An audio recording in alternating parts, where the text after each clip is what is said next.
ছোট অঙ্কের সিদ্ধান্ত বদল সরকারের কিসের? দিয়ে সরকারি কর্মচারী। দেখুন, ডিএর প্রতিশ্রুতি আমরা অনেকদিন শুনেছি মমতা ব্যানার্জির মুখ থেকে। কোর্ট বারবার বলা সত্ত্বেও উনি দেননি, ডেট পিছিয়ে পিছিয়ে যাচ্ছেন। এখন যত চাপ বাড়ছে, নির্বাচনে জেতা মুশকিল হয়ে যাচ্ছে, উনি ভবানীপুরে আটকে গেছেন।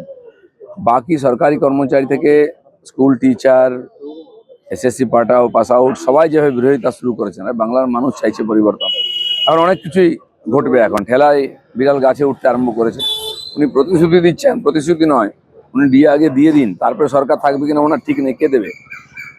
দ্বিতীয় সাপ্লিমেন্টারি লিস্ট প্রকাশ মানে ভোটের আগেই নিষ্পত্তি করতে কি পরপর লিস্ট প্রকাশ নাকি ধাপে ধাপে প্রকাশ করলে উত্তেজনা? দেখুন, নির্বাচন কমিশন কাজ করছে, আদালত পুরোটা দেখছে। আমরাও চাই যে প্রত্যেকটি জেনুইন ভোটারের নাম যেন লিস্টে এসে যায় ভোটের আগে, তারা যেন ভোট দিতে পারেন। সেই উদ্দেশ্যে পদক্ষেপ চলছে। অপেক্ষা করুন। ভোটমুখী বাংলায় চার্জশিট সংঘাত, যখন অমিত শাহ চার্জশিট প্রকাশ করেছেন, তারপরে তৃণমূল বলছে তারাও 15 পাতার একটি চার্জশিট দেবে, বাংলাদেশের উন্নয়নে ব্যর্থ শাহ।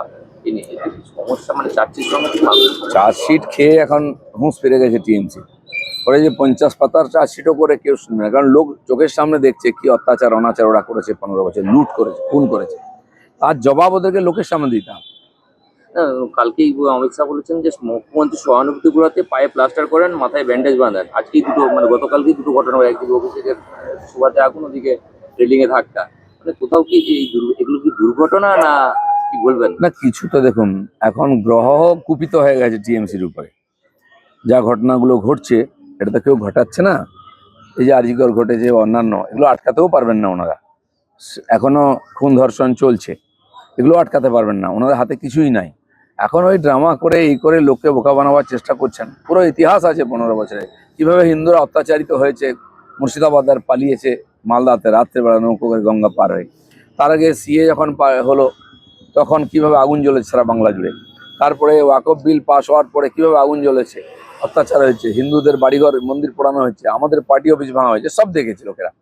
সুরক্ষা বলে, শাসন বলে কিছু নেই পশ্চিমবাংলায়। পুরো বর্ডার খুলে রাখা হয়েছে ইচ্ছা করে, অসহযোগিতা করা হচ্ছে যাতে বাংলাদেশিরা এসে এখানে ভোট দিতে পারে। এর সমস্ত কিছু লোকেরা দেখেছে 15 বছর, তার জবাব দেয়। মুর্শিদাবাদের যে সাপ্লিমেন্টারি লিস্ট প্রকাশের পর থেকে উত্তেজনা, মানে আবার কি কোথাও মুর্শিদাবাদ, মালদা, নদিয়ার বর্ডার এলাকায় সবচেয়ে বেশি ভোটার বাদ গেছে। উত্তেজনা হবেই, কারণ ওরা ভেবেছিল ওই নাম দিয়ে সব জিতে নেবো, সেটা আর সম্ভব নয়।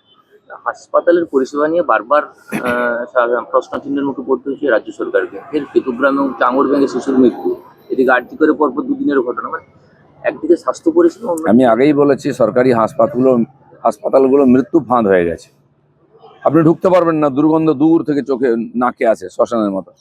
গিয়ে দেখবেন রাস্তাঘাটে কুকুর মানুষ সব শুয়ে আছে, নিচের মেঝেতে শুয়ে আছে, বারান্দায় শুয়ে আছে, চারিদিকে নোংরা জল, দুর্গন্ধ চলছে, বাচ্চা চুরি হয়ে যাচ্ছে, কুকুরের নিয়ে চলে যাচ্ছে।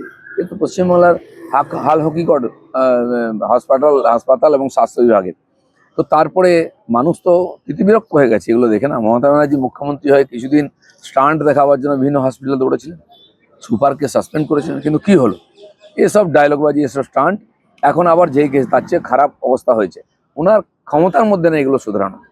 আর প্রদীপ ঘোষ সরকার কি করেছে, কটা বাড়ি করেছে, কত টাকা কামিয়েছে, কত স্ক্যাম করেছে, সব বলে দেবে লোক। এটা আমাদের বলতে হবে না কিছু।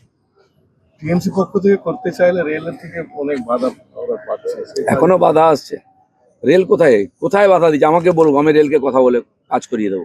কিছু করেনি, রেলের কাজে বাধা দিয়েছে, আমার কাজে বাধা দিয়েছে এখানকার পুরসভা। তো সেই হিসাব সব হবে এবার, আর লোক হিসাব বুঝিয়ে দেবে। বলেছে যে বস্তিতে যখনই রেল বাধা দিতে এসে তৃণমূলই দাঁড়িয়েছে, বিজেপি কিছু করেনি, আসেও নি। বস্তির লোকেদের জিজ্ঞেস করুন, 10 বছরে কোনো বস্তি ভাঙতে দিয়েছি আমি? যেখানকার লোক সেখানে। আমি বলেছি হ্যাঁ, রেলের জায়গা দরকার, নিশ্চয়ই রেল নেবে, কিন্তু সেখানকার মানুষকে অন্য জায়গা দিতে হবে, সে বাজার হোক, বসতি হোক। আম্বেদকর কলোনি ভেঙেছে রেল, পুরোনো কোয়ার্টার্স। আমরা কথা বলি, যখন লোক সরে গেছে, ছেড়ে দিয়েছে তারা, কন্ডেম কোয়ার্টার ভাঙা হয়ে গেছে, রেলের দরকার আছে। তার লাইন হবে, সরাতে হবে। কিছুদিন আগে গেট বাজারে সবজি মার্কেটে 360টা দোকানকে নোটিশ দিয়েছে। আমি কথা বললাম কি ওদের সঙ্গে কথা বললাম, রেলকে বললাম যে আপনাদের ইমিডিয়েট কি জমি দরকার আছে নাকি খালি নোটিশ দিচ্ছে, লোককে ভয় দেখাচ্ছে? ভয় দেখাবেন না, যখন জায়গা দরকার বলবেন, লোকেরা ছেড়ে দেবে। দিব্যি আছে, কারো কিছু করতে পারে। প্রদীপ সরকার গিয়ে ভয় দেখাচ্ছেন, তুলে দেবে, এই করে দেবে, কারো বাপের হিম্মত নাই তুলে দেয়, ওনারও হিম্মত নাই তুলে দেন। এখানে হিরণময় চট্টোপাধ্যায় এমএলএ থাকাকালীন কোনো কাজ করেনি, মানুষের পাশে দাঁড়ায়নি, এবার আপনারা উনি কি করেছেন, হিরণময় চট্টোপাধ্যায় কি করেছেন তিনি প্রেস করে বলেছেন, উনি বলেও দেবেন, কিন্তু উনি তো একটা বিরোধী ছিলেন, আর ইনি চেয়ারম্যান ছিলেন, আটকেছেন সব করতে, কেন আটকেছিলেন তখন? এখন বুঝুন ঠেলা। ভোট আসলেই বারবার দেখা যায় রেলের বিরুদ্ধে অভিযোগ আছে যে রেল কাজ করতে দিচ্ছে না, এটা কি ভোটের অঙ্কে কোথাও টিএমসি একটা কাউকে শিকন্ডি খাড়া করবে, এখানে রেলের বিরুদ্ধে বলবে, সিআইএসএফ বা সেন্ট্রাল ফোর্সের বিরুদ্ধে বলবে, তারপরে নির্বাচন কমিশনের বিরুদ্ধে বলবে, নাহলে আদালতের বিরুদ্ধে বলবে, লোক কিন্তু ওদের বিরুদ্ধে বলবে। চলুন।